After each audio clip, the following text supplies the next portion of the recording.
Un braquage comme vous n'en avez jamais vu. Au sommet de ces tours jumelles, culminant à 1000 mètres, se trouve un coffre-fort valant plusieurs centaines de millions. Pour s'en emparer, ces braqueurs ont conçu un plan audacieux, faire exploser l'intégralité du bâtiment étage par étage. Lorsque les malfaiteurs appuient sur le détonateur, une déflagration assourdissante retentit. Le coffre-fort géant entame sa chute vertigineuse, traversant niveau après niveau, pour finalement atterrir avec précision sur un camion. Le véhicule démarre aussitôt et s'enfuit de la scène. Au même moment, la police est alertée et déploie massivement ses effectifs. Des dizaines de voitures de patrouille bloquent de la sortie du parking souterrain, forçant le poids lourd à s'arrêter. Mais les forces de l'ordre ignorent que Pete a piégé un immeuble abandonné à quelques centaines de mètres avec des explosifs. Sur son ordre, le bâtiment s'effondre dans un fracas épouvantable. La poussière soulevée par l'explosion crée une véritable tempête de sable, aveuglant complètement les policiers. Le chauffeur du camion profite de cette diversion pour redémarrer et forcer le barrage. Pete surgit alors à moto, slalomant entre les véhicules pour guider les deux camions à travers la circulation. Pendant ce temps, la police tente d'intercepter les braqueurs au carrefour suivant. Mais le conducteur, imperturbable, déploie une pelle mécanique modifiée et fonce droit sur les voitures de police. Des dizaines de véhicules sont réduits en ferraille en quelques secondes. Face à ce spectacle, les policiers de la salle de contrôle n'ont d'autre choix que de déployer leur arme ultime.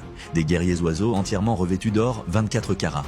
L'Iron Man version indienne, si l'on peut dire. Volant à Mach 3, ils se lancent à la poursuite des camions. Ce film s'appelle Sao.